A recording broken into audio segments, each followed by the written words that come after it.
Hola amigos de YouTube. Soy Rult by Rock. Y hoy les traigo un nuevo capítulo de El Sendero de la Locura. La nueva entrega de esta saga está marcada por un factor que ha estado planeado desde que el esqueleto de esta historia fue creado a principios del año pasado. He incluido más eventos sobrenaturales. Tanto así que a veces la lógica se irá a la mierda. Aún así encuentro que tiene una trama que merece ser seguida. Y trataré de no dejar cabos sueltos en el argumento mismo. Bueno, espero que les guste. Capítulo 4. Un forastero en tierra de nadie.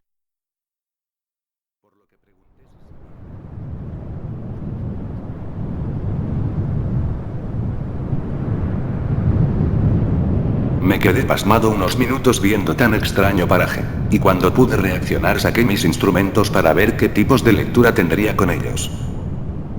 Al abrir el DAPE me di cuenta que los cristales brillaban, pero no había ninguna flecha en la diminuta pantalla. Lo guardé y continué con el DLV. Lo apunté hacia las nubes y me di cuenta que la lectura de la luz proveniente de ellas era errática. El paisaje nevado llevaba a un río, que mezclado con la niebla azul hacía que las aguas tomaran un color casi fucsia, y comencé a caminar por la ribera siguiendo el curso de agua. Nada parecía haber andado mal allí, hasta que la temperatura bajó súbitamente, así que saqué una gruesa chaqueta de mi mochila, para luego seguir con mi camino. Las aguas teñidas de púrpura me llevaron hasta lo que parecía ser una especie de ciudad abandonada y deshecha por las inclemencias del invierno nuclear. Me acerqué a investigar y me encontré con calles desoladas y edificios ruinosos, como Pripyat después del accidente de Chernobyl. Pasé a un edificio que parecía de uso residencial y saqué mi DAPE una vez más. No sabía si me encontraría con algún fantasma o con otro tipo de criatura sobrenatural, pero la idea me entusiasmaba muchísimo. Además, todo lo que pasara quedaría registrado en mi cámara de video. Llegué al último piso, pasé a un apartamento. Y todo estaba destrozado ahí. Había muñecas de porcelana, un viejo hornillo eléctrico, muebles podridos debido a las eventuales lluvias que cayeron, platos rotos por todos lados, trozos de vidrio y algunas plantas que jamás había visto. Comencé a explorar el apartamento y lo único útil que encontré fue un prisma de vidrio, que recogí y eché a mi mochila. Pero cuando estaba por irme me quedé viendo a esas extrañas plantas que habían crecido en el exterior. Se parecían a unos especímenes introducidos en el Reino Unido que exterminaban gente por expeler una especie de gas mostaza, y tenían por nombre perejiles gigantes. Me acerqué cada vez más a los especímenes. Mi DAPE comenzó a vibrar con fuerza, y cuando lo abrí había una flecha apuntando hacia adelante en la pantalla. Cuando me di cuenta que eran plantas depredadoras, específicamente carnívoras, era demasiado tarde. Esas cosas crecieron el doble de su tamaño y el triple de su altura, y se acercaron para devorarme. Entre las dos cosas trataron de atraparme, y me hubieran comido vivo si no hubiera tomado un trozo de vidrio roto que había en el piso. Con el pedazo de cristal apuñalé a las plantas en sus tallos principales. Luego de unos minutos de batalla pude zafarme de estas, y un espeso líquido color azul me salpicó en la chaqueta. Las plantas murieron finalmente, pero mi casaca comenzó a deshacerse rápidamente. Me la quité y la tiré, saqué otra que tenía, tomé el DAPE, la cámara y un trozo de vidrio para protegerme. Salí del edificio y continué vagando por algunas casas, pero sin encontrar nada. El tiempo pasó rapidísimo y en menos de un parpadeo ya estaba anocheciendo. Me metí en una casa y me aseguré de que no hubiera criaturas depredadoras. Armé una pequeña tienda y me instalé en su interior. Comí algo y dormí unas horas, con un sueño inquieto, y cuando desperté me tomé los medicamentos, pero esta vez traté de racionarlos, puesto que no sabía cuánto tiempo estaría en este extraño mundo.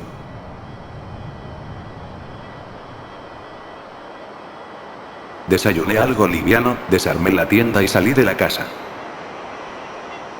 Afuera nevaba, me abrigué mucho y pude continuar investigando mi entorno. Los copos que caían eran de un color amarillento, y hacían que el paisaje pareciera un plantío de trigo. Era una ciudad de edificios pequeños, no más de 15 pisos, y aunque estuviera en muy mal estado se notaba que no era un poblado muy antiguo. caminaba y disfrutaba de la nieve, pero algo inusual llamó mi atención. Una especie de horquilla rompía con la monotonía del paisaje, y al apuntar con el DLV me di cuenta que esa cosa emitía radiación, aunque en bajas cantidades. Fui caminando cada vez más rápido y aparecían cada vez más horquillas. Al ponerme al lado de una me di cuenta de sus verdaderas dimensiones. Cada una medía más de 20 metros de altura, y formaban una especie de parque megalítico parecido a Stonehenge. La imagen en la cámara se distorsionaba un poco.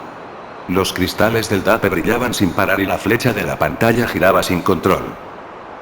Algo comenzó a brillar en mi mochila, y al abrirla me di cuenta que la pirámide de cuarzo emitía una tenue luz color albaricoque. A medida que me acercaba más hacia el centro de la estructura, más brillaba la pirámide, y traté de documentar la mayor cantidad de detalles con la cámara. Creo que debí haber caminado hasta el centro exacto de la construcción, porque en una fracción de segundos las horquillas brillaron intensamente, unos rayos las cruzaron y me alcanzaron, y lo siguiente que recuerdo es haber llegado a una estructura muy similar, pero esta era de distinto color. Caminé unos 30 metros y comencé a sentirme mal.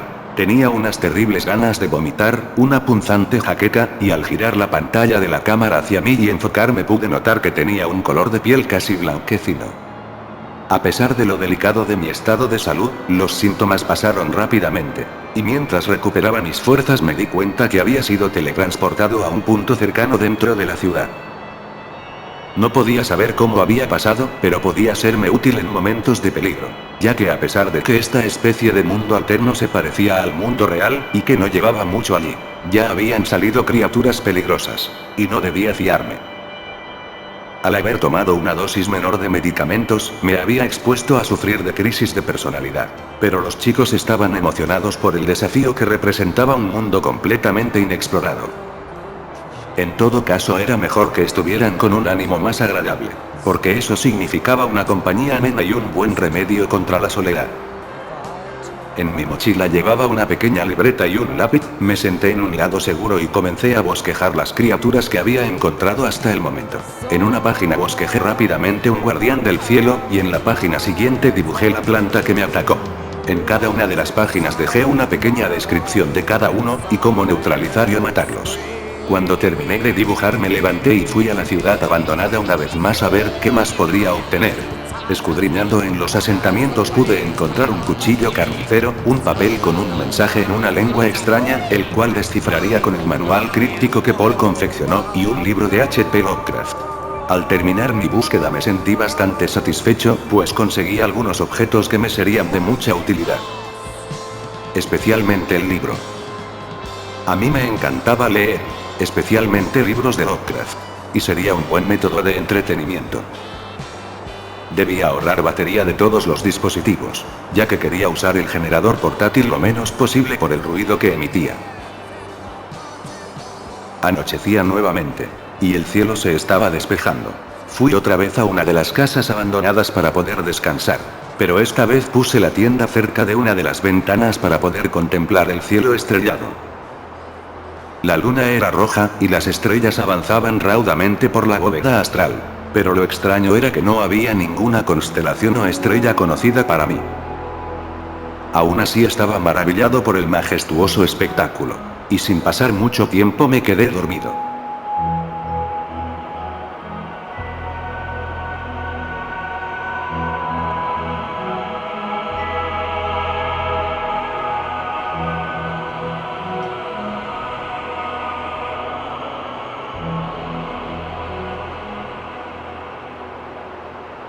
Al despertar preparé mi partida, tomé algunas fotos de unos guardianes del cielo y unas de esas plantas extrañas, y aproveché de ponerle nombre a la especie.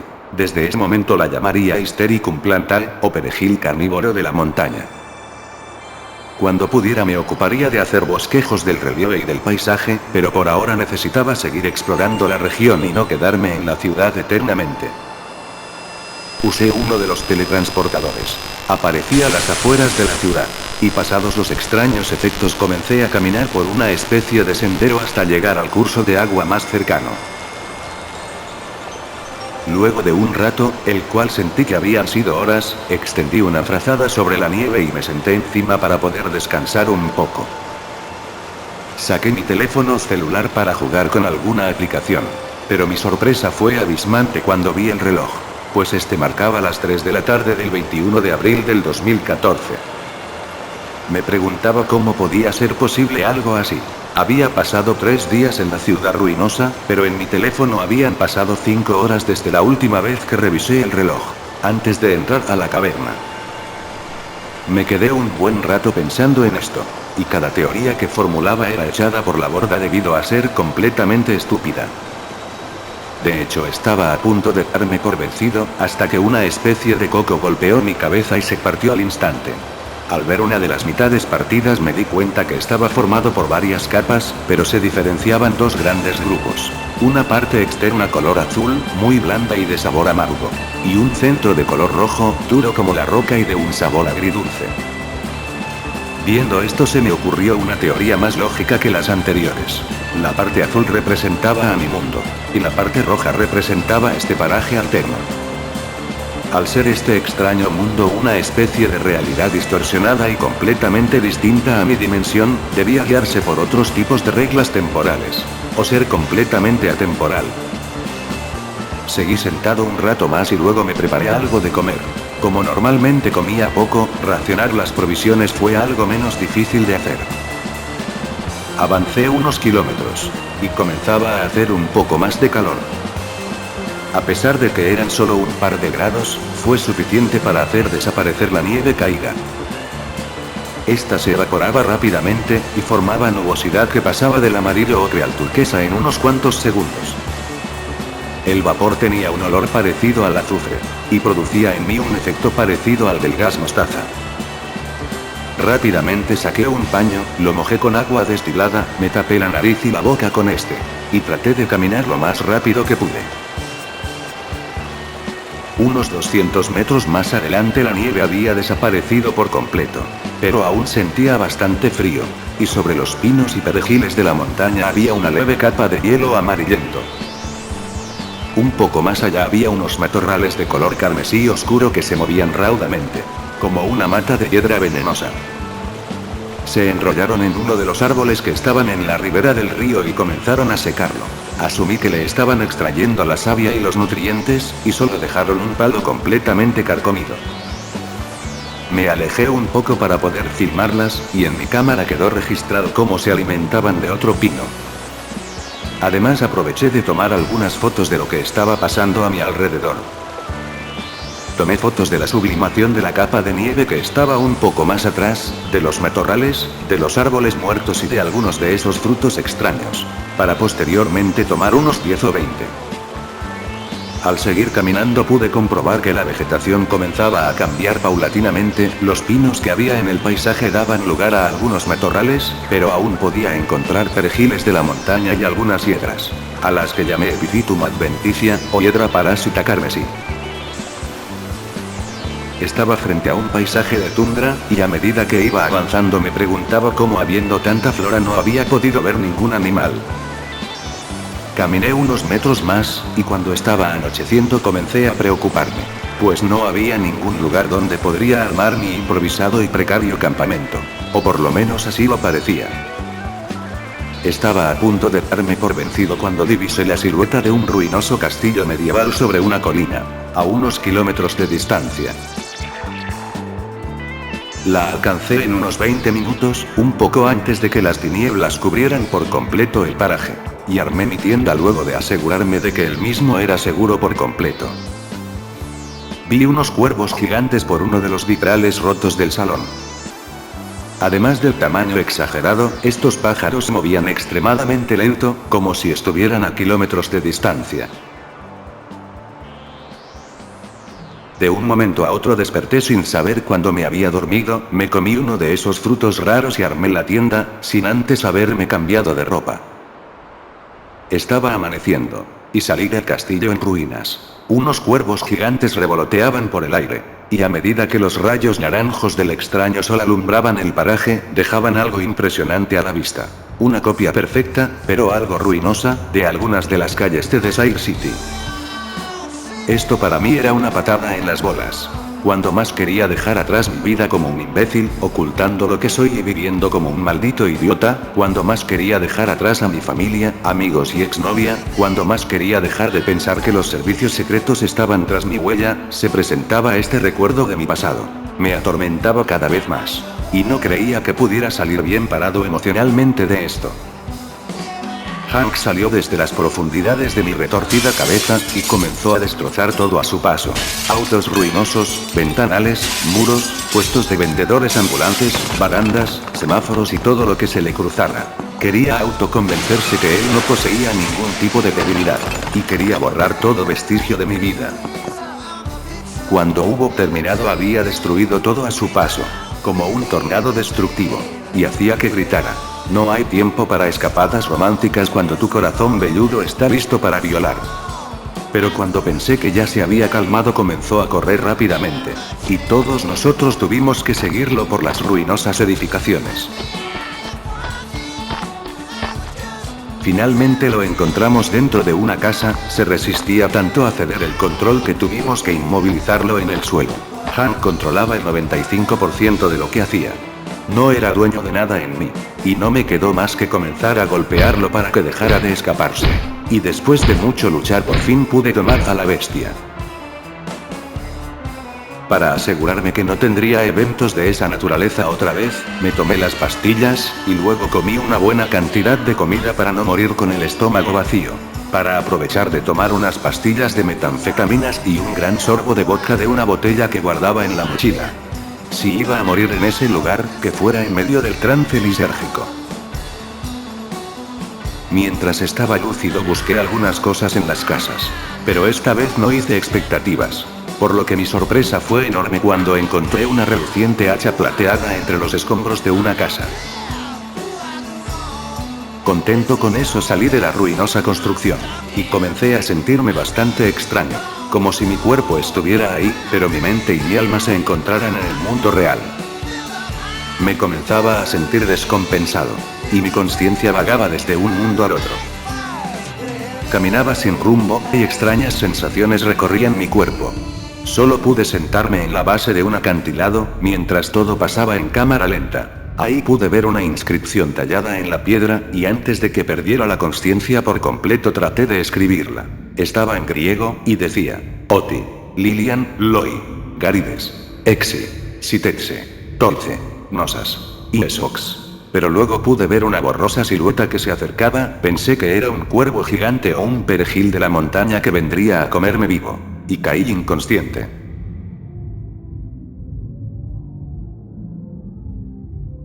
Desperté mientras era arrastrado por una persona de mediana edad en una especie de traje nuclear. Estaba sobresaltado y muy mareado. Alarmado le pregunté qué era lo que haría conmigo. A lo que respondió que no me alarmara, que me llevaría a una cámara de descontaminación, pues estaba completamente envenenado por la radiación y que necesitaba guardar un reposo absoluto. Y una vez que me dijo esto me roció con un spray, que hizo que quedara inconsciente.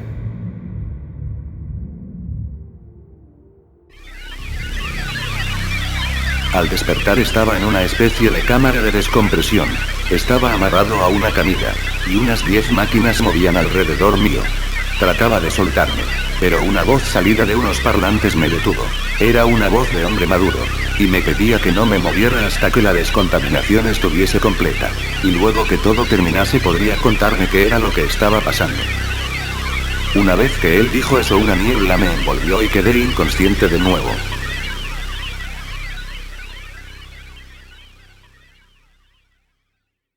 Un hombre de unos 40 años de edad me despertó. Medía aproximadamente 1,70 m. Tenía ojos verdes, nariz aguileña y cabello canoso. Sobresaltado comencé a mirar a mi alrededor para saber dónde me encontraba. A lo que el tipo me dijo que estaba en una antigua casa adaptada para funcionar como un laboratorio. Se presentó como Peter Anderson, un científico especializado en la radioactividad. Era de Swansea, en Gales. Llegó a este lugar el año 1999 por el portal de Perranport, como parte de una expedición investigativa.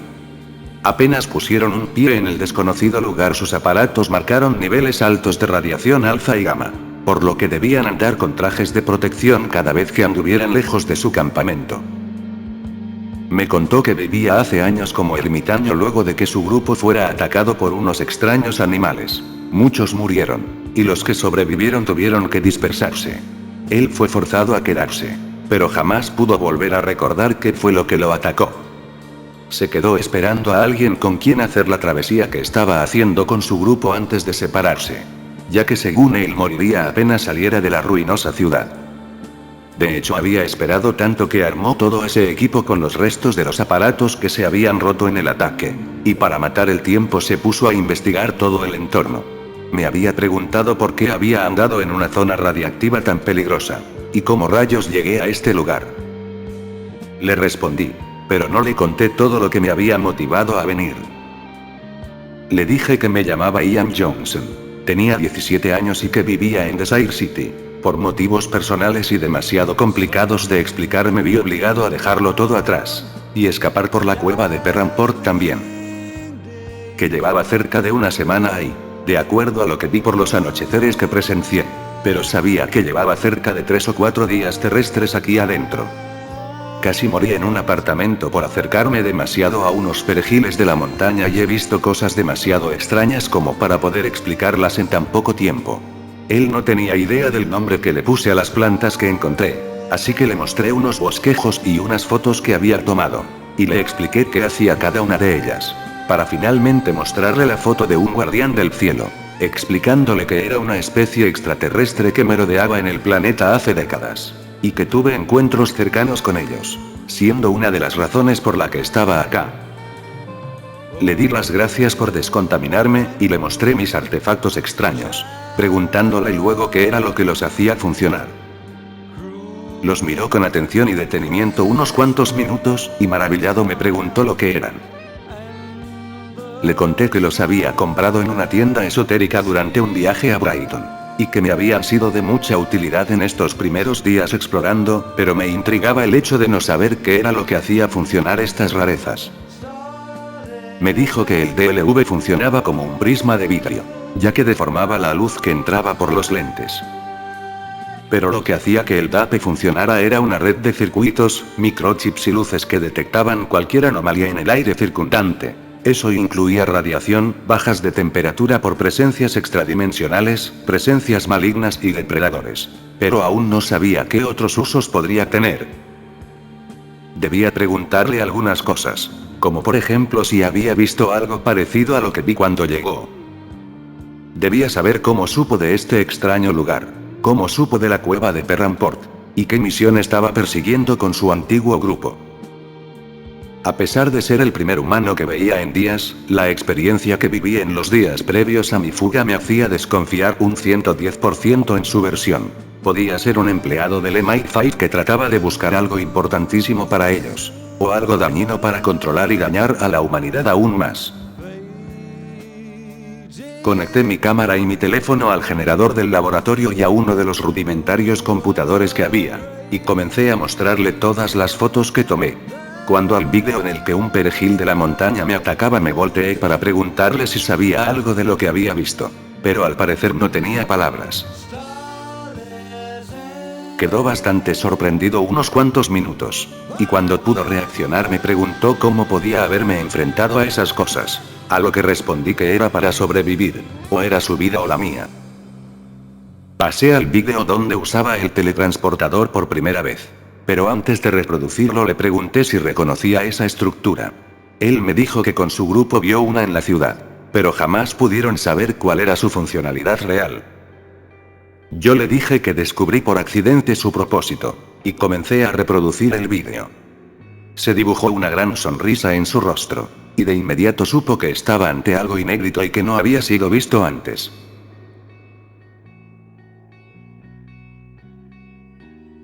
Así continuamos todo el día, y antes de desplegar mi tienda me consultó una cosa que me dejó con una sensación de desconfianza aún mayor a la que ya tenía. Me preguntó si sufría de alguna enfermedad. Molesto por la intromisión le pregunté cómo lo supo, a lo que me respondió que mientras me traía hacia acá desde mi mochila se cayeron unos frascos con pastillas.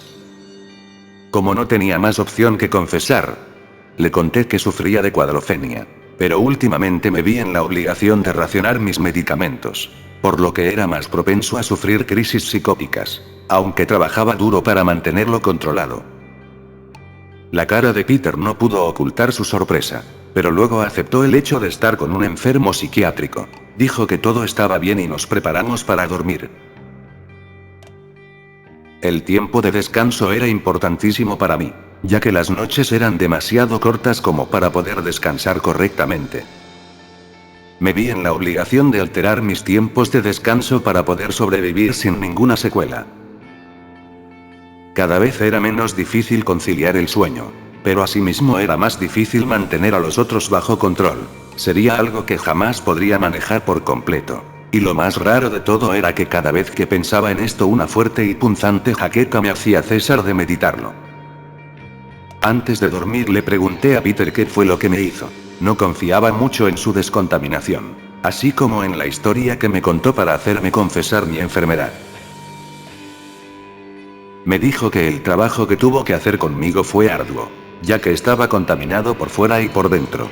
Tuvo que usar un desmagnetizador, un espectrógrafo para poder saber qué tipo de radiación tenía impregnada, una manguera a presión, un endoscopio y algunas otras máquinas de las que no pude recordar sus nombres.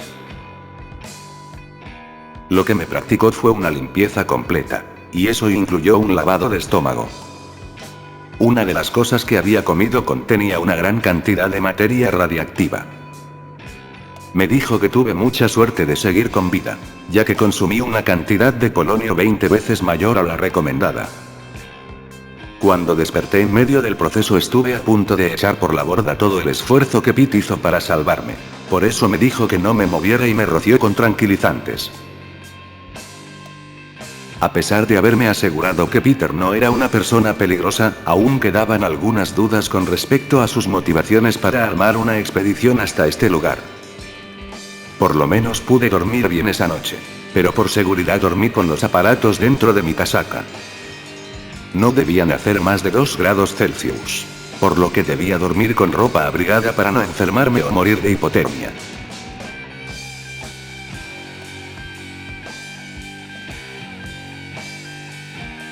Cuando despertamos comimos un poco de la comida que Peter guardaba en un mueble. Era comida deshidratada, pero sabía bien de todas formas. Puso un poco de música mientras limpiábamos los platos y cubiertos que habíamos usado. Y para poner un tema de conversación sobre la mesa me preguntó acerca de mis gustos musicales. Le dije que me gustaba el rock ácido, el alternativo, el progresivo y el glam. Y él gustoso me dijo que amaba el blues, el metal progresivo y el rock en general. Conversamos algunas horas sobre algunas canciones en general, sobre lo asombroso que llegó a ser el virtuosismo en décadas pasadas y sobre ir a conciertos. Peter me dijo que su padre y él amaban ir a los grandes conciertos que se hacían en Londres, y cuando terminó su historia le comenté mi experiencia con Silphium en Brighton. Cuando dimos el tema por zanjado le pregunté qué cosa en particular lo hizo aventurarse por estos lares. A lo que él dijo que aproximadamente en septiembre del año 1999 apareció una noticia sobre una fuga de vapor radiactivo en el acantilado a un lado del roquerío de Perranport Beach, por lo que la zona fue aislada y evacuada para evitar un desastre como el de Chernobyl. Un grupo de los mejores científicos e investigadores del Reino Unido estaba en la zona, y su grupo se encontraba entre ellos. Pasados unos días la fuga se detuvo, una cueva se abrió de la nada y una inscripción quedó grabada en la roca. Por lo que el grupo de Peter decidió aventurarse y descubrir cuál era el origen de tales sucesos. Descubrieron este mundo, y se dieron unos días para explorar. Al volver comentaron todo lo que habían descubierto. Pero en ese momento un hombre que se identificó como miembro de MI5 los envió a buscar unas muestras y unos cristales extraños de los cuales solo poseía unas fotos para poder identificarlos. Necesitaban usarlas como investigación para desarrollar armas de destrucción masiva. Y si se negaban ellos se encargarían de hacerlos perder su prestigio, su trabajo, e incluso su vida. No les quedó más opción que volver y recolectar las preciadas muestras que esa organización sin rostro requería. Pero cuando estaban decididos a volver para revelar los sucesos, unos animales atacaron sin piedad e hicieron que el grupo quedara mermado y dispersado por el lugar, donde hasta la fecha aún no habían podido reunirse nuevamente.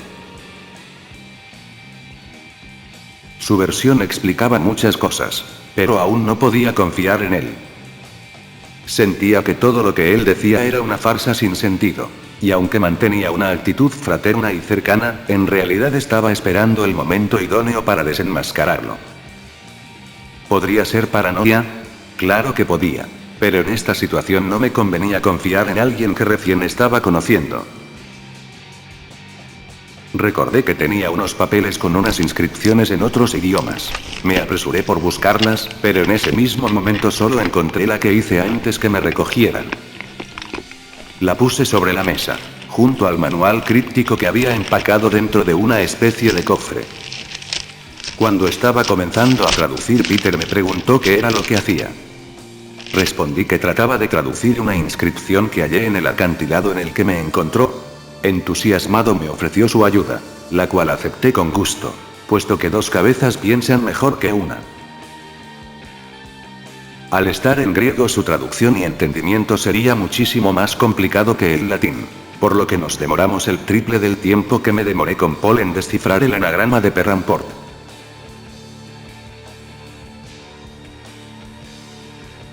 Al final del día teníamos una serie de palabras inconexas, y al darnos cuenta de que teníamos un anagrama ante nosotros tuvimos que usar un programa en uno de los computadores. Al demorarse tantas horas en encontrar una combinación coherente con las letras que ingresamos, tuvimos que irnos a dormir.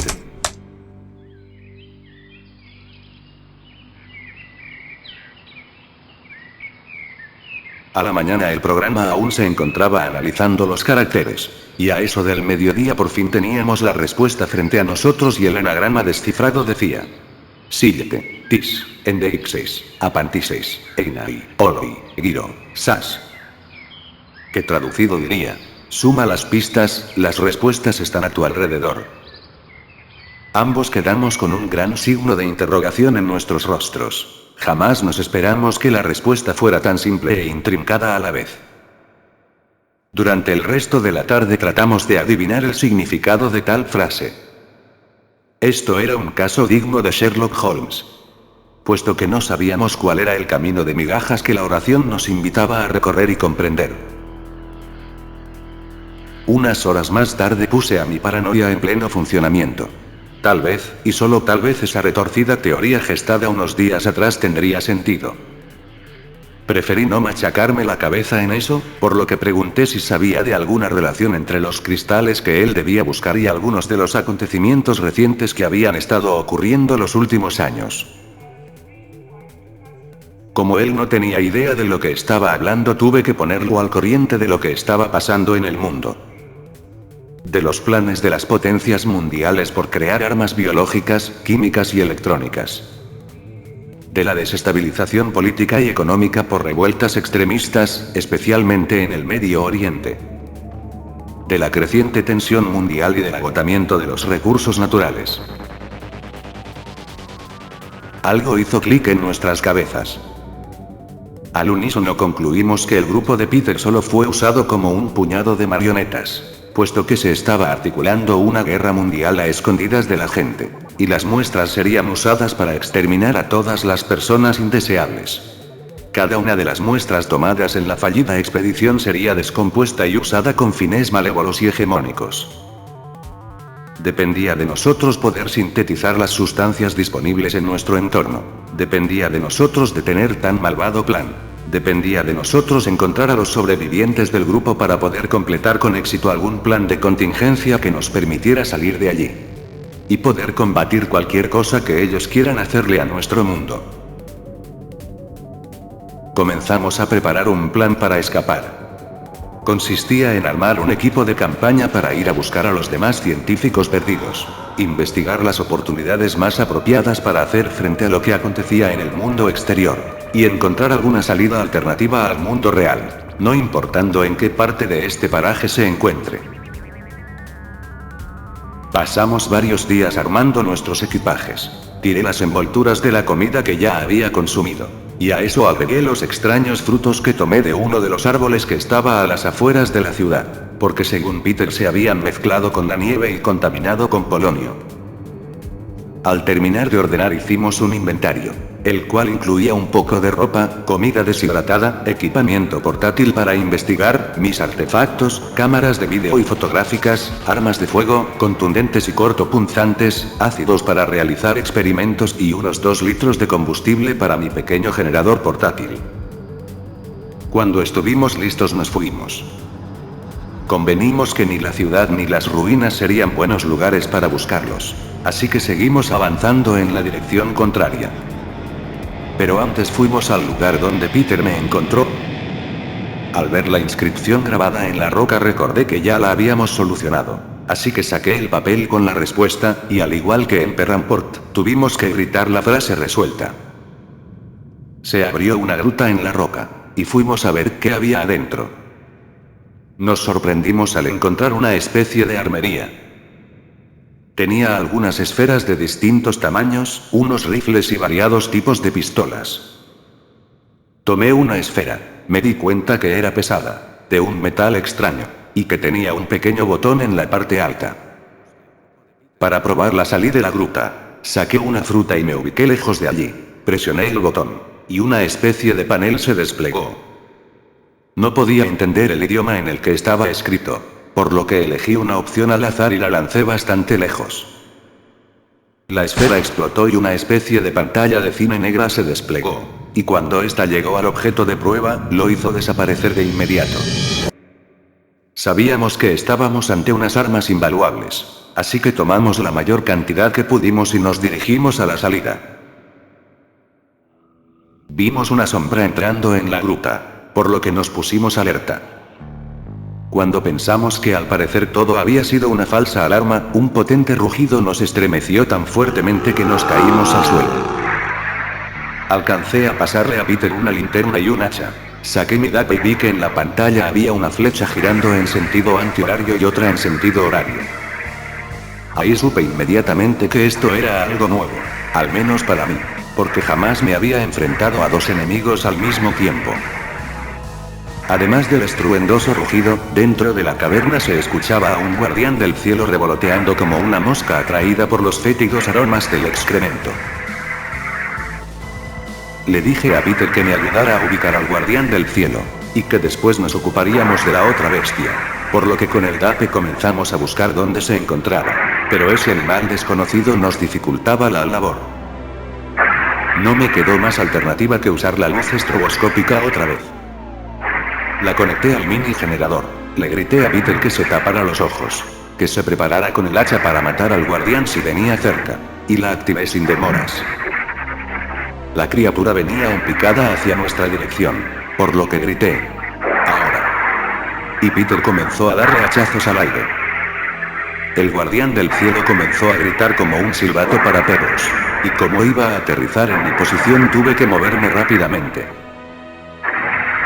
Cuando azotó la cabeza contra la roca, el hacha despedazó a la criatura, así que su agonía duró menos que un parpadeo.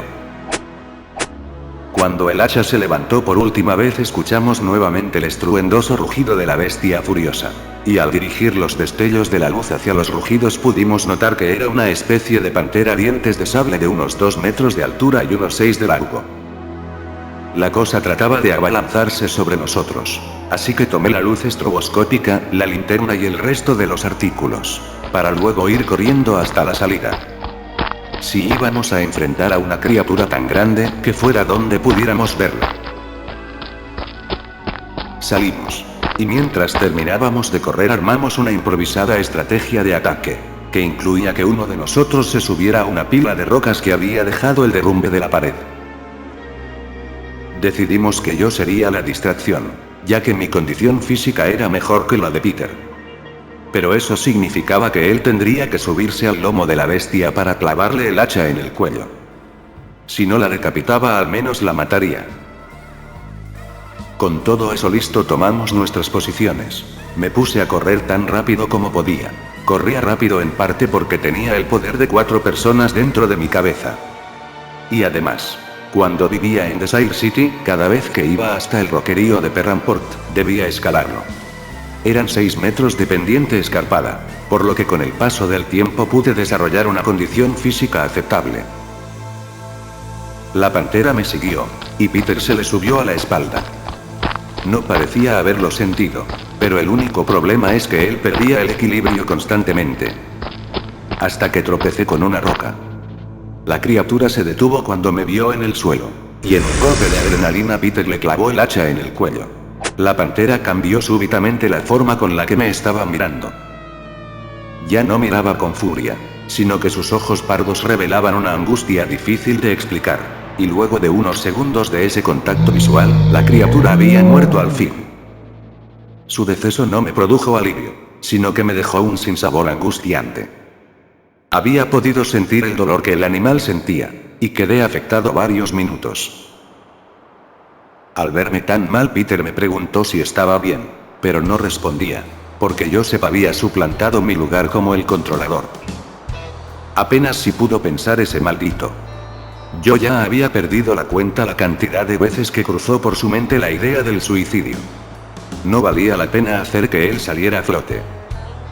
Además de que mi vida corriera peligro, era algo patético de ver. Solo pude responder que estaba bien, pero en verdad Joseph me hizo pasar por un profundo trance emotivo, en el cual recordé todo lo malo que me había ocurrido los últimos años. Lo que ese maldito imbécil de MI5 me hizo. Lo que Bruce le hizo a mi vida. Lo que tuve que pasar por no querer ser un borrego más enfilándose hacia el matadero. Las relaciones de amistad y de familia que tuve que romper para poder protegerlos de mí mismo y de los que me querían dañar. No paré de pensar en esto hasta que me decidí por tratar de reprimirlo una vez más. Debía ser fuerte ahora más que nunca. No había nadie que me pudiera proteger de los embates de la naturaleza retorcida del lugar donde me encontraba.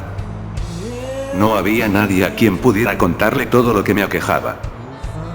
Y a pesar de estar con Peter el 100% del tiempo, me sentía más solo de lo que alguna vez me pude sentir a lo largo de mi vida. Necesitaba a Sam. Necesitaba a Clarence. Pero más que nada necesitaba un buen consejo de mis padres o de Finn. Necesitaba esa sabiduría que solo las familias pueden entregar. Luego de unas horas pude dejar de pensar en el asunto. Así que ayudé a Peter a desempacar la tienda, puesto que estaba anocheciendo. Nos instalamos en la fría tundra. Y para asegurarnos de que nada nos atacara, cubrimos el improvisado campamento con unas ramas tiradas cerca.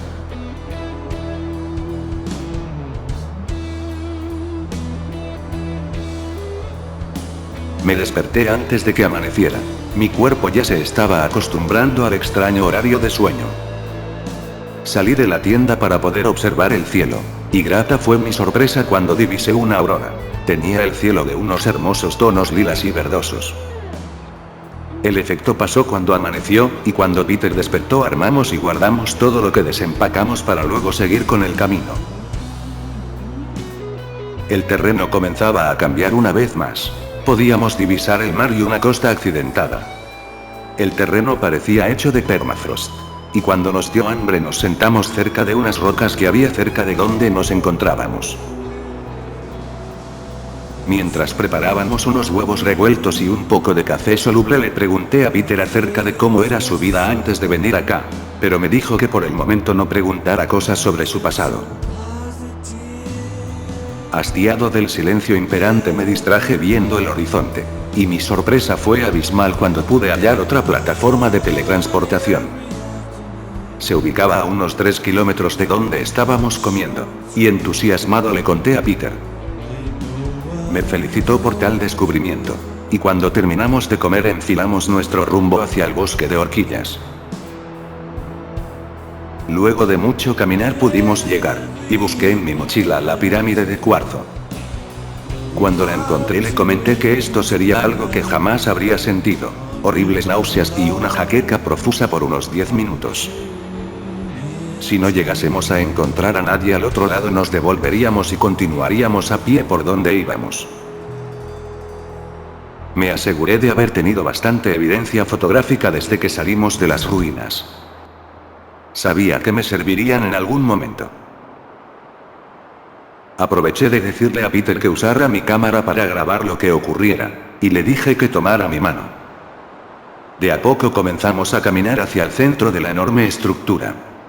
La pirámide de cuarzo que tenía en la mano comenzaba a brillar cada vez más. hasta que escuchamos una especie de impulso eléctrico. Vimos un resplandor cegador, y en un abrir y cerrar de ojos estábamos en un lugar completamente distinto. Salimos del teletransportador al que habíamos llegado con unas náuseas terribles, y esperamos a que ese extraño efecto pasara para poder investigar nuestro entorno. Pero Peter no pudo soportar mucho, y pasados unos minutos comenzó a vomitar de una manera profusa, tanto que llegaba a ser algo que rayaba en lo grotesco. Finalmente nos pudimos recuperar por completo después de unos 30 minutos. Al comenzar a mirar a nuestro alrededor pudimos darnos cuenta de que estábamos en el medio de un gélido desierto. Por la posición del sol nos dimos cuenta que era mediodía, así que el frío no era producido por la noche. Propusimos caminar unos kilómetros para ver qué era lo que encontrábamos, y en caso de no encontrar a nadie seguiríamos el plan alternativo. Después de unos 3 kilómetros de caminata en línea recta encontramos algo que dejó a Peter boquiabierto y en un estado de angustia increíble. Unos 50 metros más adelante había unas tiendas iguales a la nuestra completamente destruidas. Estaban hechas jirones, como si un gran animal las hubiese rasgado desde afuera. Se puso de rodillas y tomó algunos de los trozos de una carpa para poder analizarlos, pero como debíamos seguir avanzando los echó a su mochila para poder verlos luego. Le dije que sería mejor que llegásemos hasta la cima de un cerro que estaba a unos 200 metros, y si no encontrábamos nada retornáramos por donde vinimos. Así lo hicimos, pero lo que encontramos al otro lado nos dejó boquiabiertos. Había una especie de asentamiento humano permanente, y podíamos ver que aún estaba siendo usado. Peter vio a alguien de cabello rubio que pareció reconocer. Parecía dudoso en un principio, pero luego se cercioró por completo. Comenzó a correr colina abajo, y cuando le pregunté a quién había visto y por qué corría tan rápido me contestó que era Rachel, su amada musa, a la que había dado por muerta en el ataque que le había ocurrido a su equipo hace ya tanto tiempo. Con lágrimas en los ojos corrió a abrazarla, pero ella parecía no reconocerlo. Para que lo reconociera le dijo quién era y de dónde la conocía. A lo que ella respondió con un cálido abrazo y un llanto desgarrador. No se veían hace 15 años. Me imaginaba que debían tener muchísimas cosas que contarse, y solo podía responder con una dolorosa sonrisa de resignación. Esa feliz pareja me recordaba a Clarence y a mí cuando éramos novios. No parecía demostrarlo, pero sentía un gran dolor en mi pecho. Por más que pudiera tratar de ocultarlo no podía. Esa escena era demasiado dolorosa para mí, así que respiré profundo y reprimí ese recuerdo una vez más. Me limpié los ojos y me acerqué a ellos. Al verme, Rachel le preguntó a Peter quién era, a lo que él respondió que me llamaba Ian, y que era un chico que encontró en medio de la nada, inconsciente y a punto de morir. Me saludó cortésmente, y cuando Rachel miró a su novio, él le preguntó si sabía algo acerca de las tiendas que había colina arriba. A lo que ella dijo que eran un seduelo. Los que vivían en el asentamiento las dejaron allí para evitar que los animales que vivían allí los molestasen. Nos invitó a pasar a donde vivían todos los que sobrevivieron al ataque, y nos llevó a una especie de gruta donde había casas esculpidas en la roca. Y todos los que vivían adentro fueron llamados por un sistema de sonido que había sido instalado en cada casa. Al salir nos recibieron con una gran bienvenida, puesto que la mayoría eran conocidos o colegas de Peter. Fue una bonita experiencia donde todos compartimos vivencias, pero aún así no debía confiarme. Necesitaba saber en dónde estaba ubicada la salida de esta tierra perdida, y para eso necesitaba los conocimientos de los lugareños. Una ardua tarea me esperaba, y necesitaba armar un plan para poder ganarme su confianza y conseguir la mayor cantidad de información posible. Pero en ese momento debía preocuparme de descansar, por lo que les pregunté en dónde podría dejar mis cosas, y ellos me llevaron a una casa que estaba desocupada. Dejé mis cosas y me quedé profundamente dormido. Pero cada sueño que tuve era relacionado con Clarence, y no pude evitar verla una vez más, aunque solo fuera una ilusión.